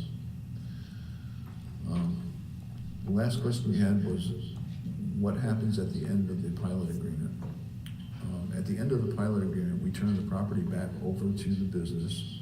We remove our ownership from it, and the project is put back on the taxable rolls at full assessment. And I would welcome any of your board members to come and talk to me about any questions that they have about it. Which Jody and I talked a little bit afterward. He's very sincere in his invitation to any council member that would like to spend a little bit of time with him to talk about pilots. And if you want to just run that through me, and I'll arrange Jody's schedule, and he'll happily sit down with folks. I also want to, we're blessed to have somebody who knows a little bit about pilots with us as well, and I just want to ask Ginny, is there anything that Jody didn't cover or that might have maybe slipped past us, because of delivery? The only thing that I would add to his presentation is how it affects the tax cap formula. Mm-hmm. So, as we're familiar, we have to take into consideration the tax levy increase plus any increase in pilot revenues. Those two figures have to be added together for our tax levy revenues, and that does affect the formula. So if we have a pilot agreement that is new or raises significantly, that amount will be decreased from the amount of levy that we're able to use, because we do it in total. That would be the only thing that I would add. Okay. All right. Well, I am going to encourage now council to weigh in on all aspects of this. Could you roll back to slide 2, maybe? So again, we're really in this moment, we're not talking about 27 Market Street specifically. We will talk about 27 Market Street, I promise you. But we're really talking about what you see in green there is essentially the creation of a neighborhood's potential. And that includes some businesses and buildings that are in place right now that kind of fit the mold. And it also includes a lot of vacancies. Some of those vacancies are not necessarily buildings that we know, are convertible. That's a conversation for this mayor and other mayors to follow, to see what we may be able to do in terms of bringing people to the idea of development. But that's the neighborhood that we're talking about, and there is that potential, and this may not be exactly in the right place, but there is a potential. You see where the P is there, it's parking.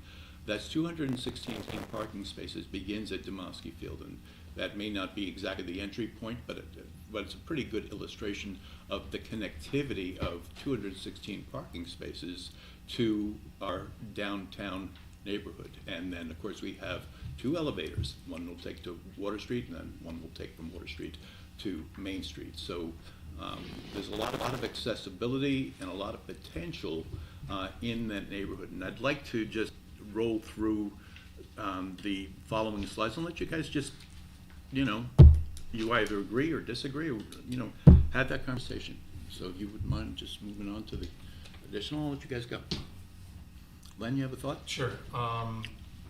Regarding Jody and the pilot, it's not always in the best interest of the municipality to entertain pilots. When I got on council 6 years ago, I talked with Gary Herzig about the pilot coming in on Carney project.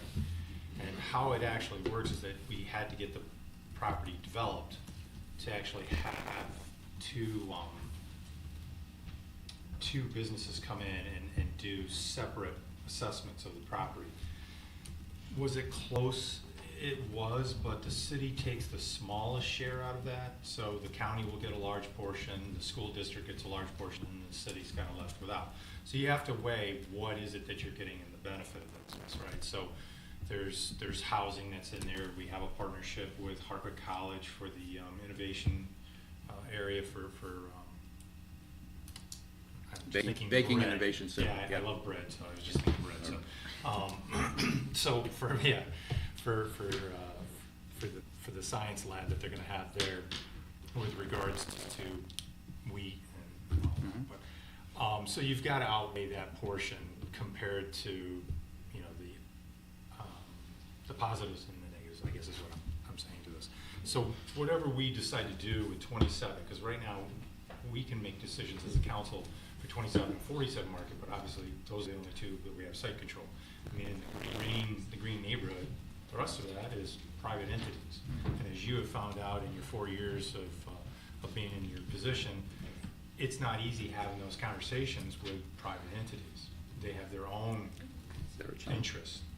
And so it might be nice to come in and show this green neighborhood. I actually thought that the green section going to the P was the bridge, but I think that's actually just, is that the beginning of? Yeah, that's that is the an aerial idea. bridge. Yeah. And so you've got to get aerial rights, right? Plus other access points to cross to dreams. I mean, this is the beginning of your dream. For giving you credit 4 years ago, you talked about creating something of an entertainment neighborhood on Market Street. So we're probably just hitting economic development just a little bit differently.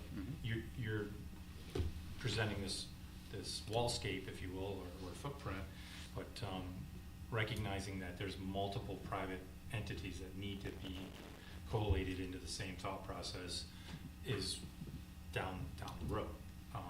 But just talking about what is it we're going to do with 27 or 47 Market Street is a whole different conversation. Well, it's a related conversation. Yes. But do we have anybody that'd like to continue that conversation, this discussion, Katie? Well, yeah, so I think Len raises a really good point, which is that if we're talking about how we're going to transform the street, the people who own the parcels should be here in the room with us to say whether or not they're willing to develop their parcels, that'll help us make, I think, a more informed decision. One key distinction, and forgive me if I missed this in Jody Zakrewski, is that it seemed like he was talking about taxable entities paying pilots as an incentive for development. That's a key distinction between the Carney development and what's being proposed here, is that RSS is a not-for-profit, and so it would be, we can't compel them to give us any money at all for that other than the purchase price. So any pilot is their own goodwill. It does not go back on the tax rolls when the pilot is over. We can negotiate a pilot with them for up to 30 years, but at the end of 30 years or at the end of 5 years, if they say we don't want to do it anymore, they don't have to continue to do it, and we don't have any leverage over them to compel them to pay the city money. So I just think that's something that was maybe inadvertently left out, is that there are sort of two different types of pilots, and one is an economic driver for taxable entities and corporations, and the other is basically like a charitable donation from not-for-profits. And so we're talking about the latter here. So that was very informative, but I don't know that it was entirely relevant to this conversation. So but it is relevant to the conversation that we will have when RSS makes their proposal, because it'd certainly be one of the questions that you'd want to pin them down on. With regard to a pilot, yeah, but I think Joni's video was informative with regard to taxable development by taxable entities, and this is not that. Let me go to Ginny for a second, please. I just want to inform the council that we do have some pilot agreements with nonprofits, and they do not expire only upon change of ownership. So as long as the nonprofit still owns the property, the pilot will stay in place. If they agree to that. Yeah, but I'm just saying, we currently have agreements in place that do that. And So it's a possibility. it's a possibility, and it's also based on the actual tax rate. So, their pilot, I apply the tax rate for each entity, the county, the city, and the library, and that's what they're paying. Right, and again, that's what they agreed to pay. That's Correct. not anything that Correct. the. I just want you to know that it is possible. Right. It is possible. Right, and again, we are kind of looking holistic to several people's points. There are several property owners here who are a negotiation for me and for those that follow me. And some of those are maybe more likely convinced by a thematic development of a street. I know I can say without saying that that's made a difference to somebody who's looking at the development of a particular piece of property. That there's an actual thematic strategy in place. But also, we're not necessarily talking specifically and only about 27 Market Street in this context, but also, as was already mentioned, 47 Market Street is property that we do own, and who knows what developers we might be talking about. So it's good for us to understand how pilots work, because every developer, that's their first question. But Elaine? Yeah, so I'm just looking at some of the points here about like retention of young people. I know that that's something that we've talked a lot about, and I know that there are young people who are looking to either move here or stay here and are actively looking for housing. And I know that our other, more recent projects over on Deach Street and the Springbrook houses on Ford Block are full, and they do have waiting lists. So, I think any opportunity we have to, provide a place, for young people and people of all ages, because I know we've also talked about senior housing and supportive housing is needed, opportunities to allow those individuals to stay here, and help grow, because I know that that there are various forms of taxes that, we might benefit from as well as a city, from the sales tax increase, from more population being here. And I just know overall we're, hoping to build, our overall base here. And then I really want to ask a little bit more about this confusion with the enforceability of a pilot agreement with a nonprofit, because I know I've had some confusion around that and difficulty answering some questions, as well as, thank you for the information about the tax levy, because that's another one that I've gotten a lot of pushback on, that folks don't agree that it's going to improve the, the tax levy overall. So I guess I just want to know, especially with the enforceability, if we made an agreement with a nonprofit, is that agreement then enforceable, or can they just back out at any time? Dave, can we bring you into this? Sure. Pilot agreements are contracts. Yeah, okay, so that was, yeah. And they're established when they're entered into the terms and conditions of a pilot or established by contract. Once they're entered into, they're factually enforceable. Liens can be tax liens, just like anybody else who doesn't pay the taxes. Yeah. If it isn't done. If it's a not-for-profit that agrees to, we have churches that make not-for-profit payments pursuant to a pilot agreement. Opportunities for Otsego, for example, has had a pilot agreement in effect since they built their facility on West Broadway, and that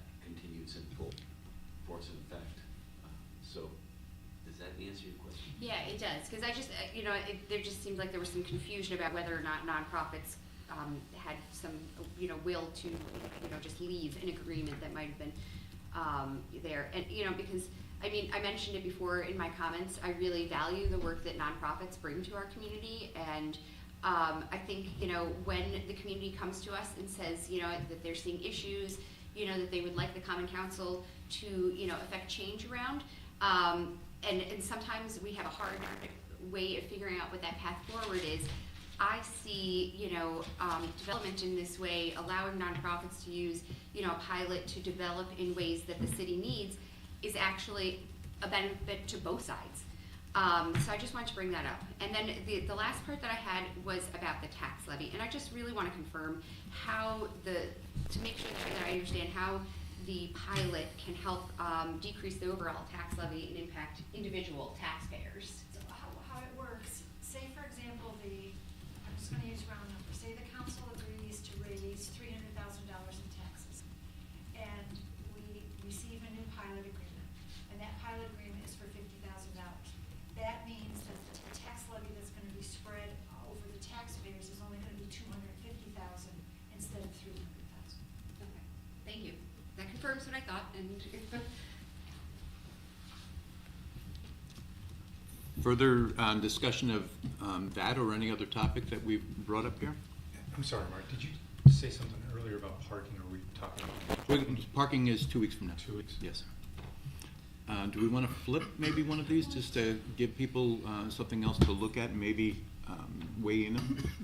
Yes, go ahead, Cecilia. This is, what I wanted to bring up was a point, we have Carolyn Williams from SUNY in the audience, so I wanted to just address what I think is a possible pathway in terms of economic development of this portion of the city, but then in the city overall.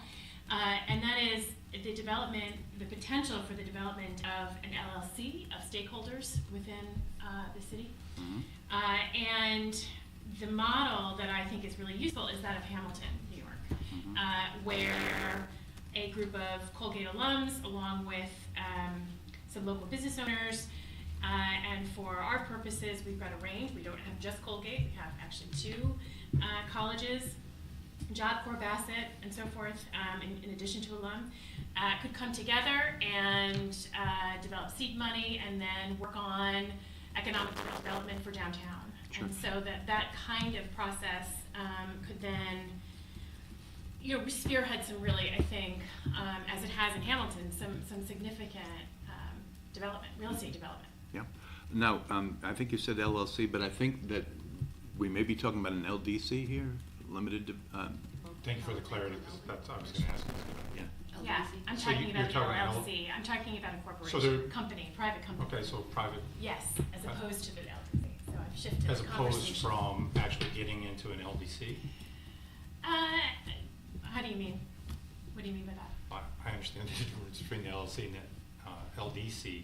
You're mentioning an actual LLC trying to run development, in this particular case, public land. Mm-hmm. So what I'm basing on what Hamilton, New York has done. Okay. So I mean, you can go into the weeds if you'd like. What they've done is create a model, I think, and I'm sure it comes from elsewhere, where they have invested and purchased property on Main Street and have done, I think, remarkable. If you've gone to Hamilton ever, I don't know if you have, Len, but it's absolutely worth a trip because of what this particular group has been able to do. Mm-hmm. And that came from the Economic Growth and Sustainability Task Force. That's where I having gone through the notes on that, and one of the things that we'll want to do as we move forward with that group is be connective to some of the precedents that have worked in other cities, as well as some ideas that are, disconnected from anything and are just original ideas. But that's certainly one that I feel deserves not only to be further explored, but probably brought back for conversation to council. Yeah, it kind of goes along the lines of the LDC, though, that we've had on and off discussions through the years. So, right. I mean, there is private entity that's fused into LDCs. So, I mean, that's how they actually get their seed money. Of course, but the example that I'm giving, as I've made clear, Strictly is LLC. is a corporation, right? Which I think is actually a fascinating point, right? That they chose to do this private corporation as a pathway as opposed to an LDC. Be interesting And to- we could find out why. Yeah, to understand why that would be. Let me go to Don. It's just a question, I know what an LLC is, a limited liability corporation. right. I don't know what an LDC is, I think that's a local development corporation? Correct. That's Yes. a public That's right. entity? Yes. As opposed to a private entity? Yes. And So I it's shifted done the by com- an- It's done by an LLC or an LDC? LLC, So a private company?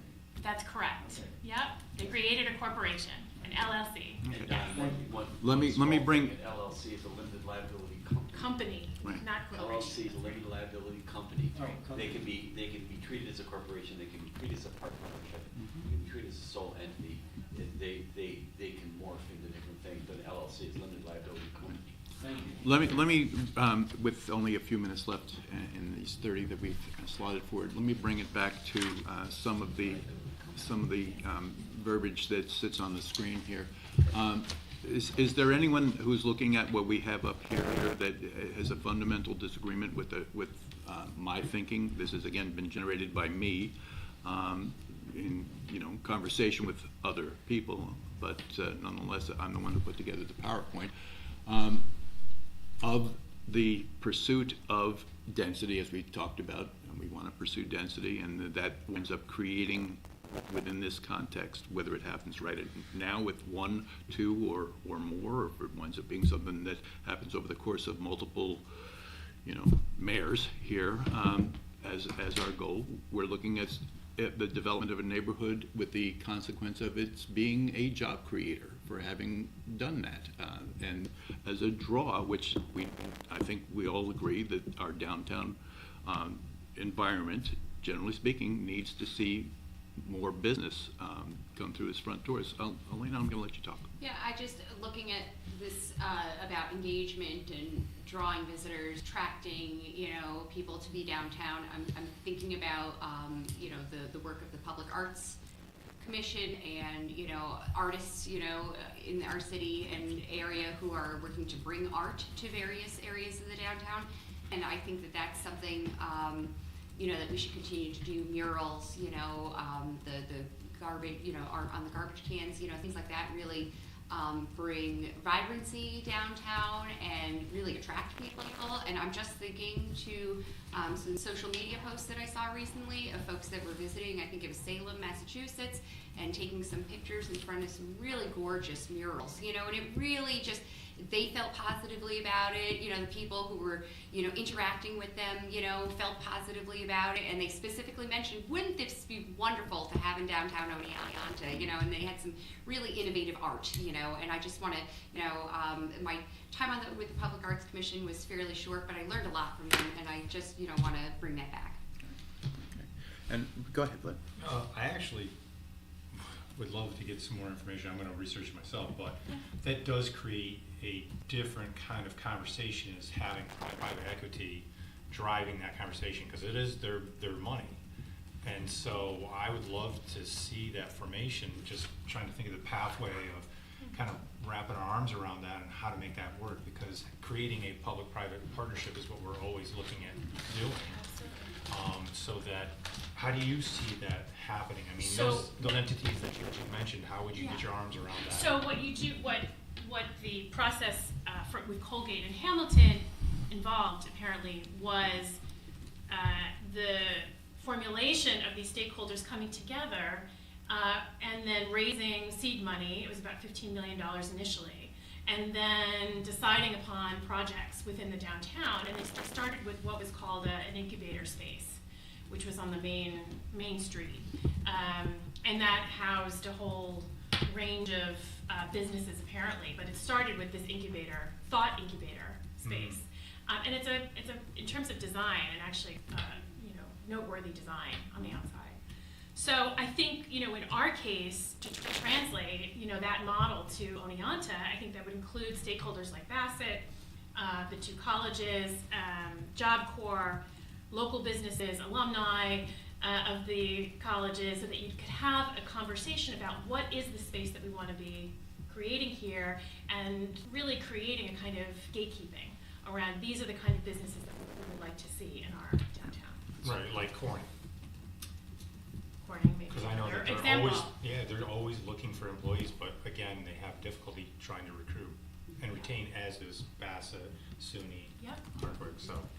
Well, the entire Northeast as far as that goes. And I think we're fortunate, if I may just add, I think we're fortunate because Hamilton is not far away. It is a university town. It's smaller, so that there's a lot that we could look to in terms of modeling. Don? Cecilia, do you know who put up the $15 million? It was seed money that I believe was developed mainly through alum. You can double check my So they were invested. data on that. Yes, yeah. Thank you. Good.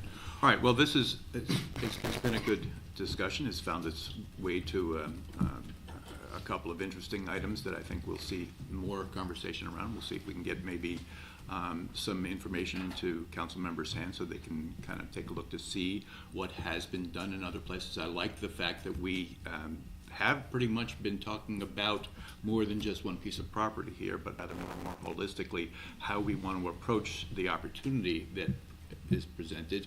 Not that it's not without some hurdles and some negotiations, but there is certainly a lot of blank canvas here. And so again, I appreciate all of your discussion, and again, Otsego Media, thank you very much for documentation of this.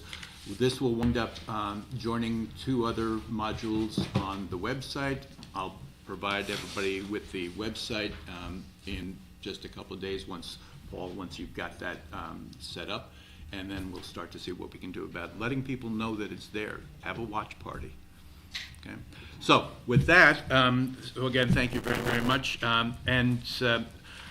Additional business and items for council consideration. There is an item that I'd like to draw your attention to, which is a notification to municipality which was received from Dosha Farms, 76 Main Street, notifying the city of their submission of an application to renew their adult use retail dispensary licenses application. I wonder if we have anybody who has a thought on that one way or the other? Is there anybody that... Is this an annual process that they gotta go through? I presume it must be. Every Do we time know they if it's renew- annual? Whenever they renew their license. So is that annually now for Not cannabis? positive, sorry. But we've already talked about the value of DOSHA to our city funds. We're looking for any number of different ways that we can add to the funding of the city, and they are certainly providing that through their sales tax on cannabis. It's also helping to keep them solvent enough to be able to throw volunteerism as they are here through Otsego Media, which is just, yes. Yes, I'm sorry, Don, go ahead. Do we have to do anything about this? Not a thing as far as I know, unless there was an objection. Right. There's a 30-day comment period for the municipality to put forth any commentary that they may have that they want the ODM to take into consideration when they issue the license. So it's just to give you that opportunity. So at this point, unless there's something else for council discussion, all right, we are going to need to move into an executive session for personnel matter. Yes. Oh, so moved. All right. So Katie, followed by Shannon for executive session, and all. I need a vote. You need a vote. Councilman. Aye. Taking my Yes. job. Councilmember Mosher Campoli. Aye. Councilmember Walsh Russo. Aye. Councilmember McHugh. Aye. Councilmember LaPari Shu. Aye. Councilmember Carson. Yes. Councilmember Forrester Rothbart.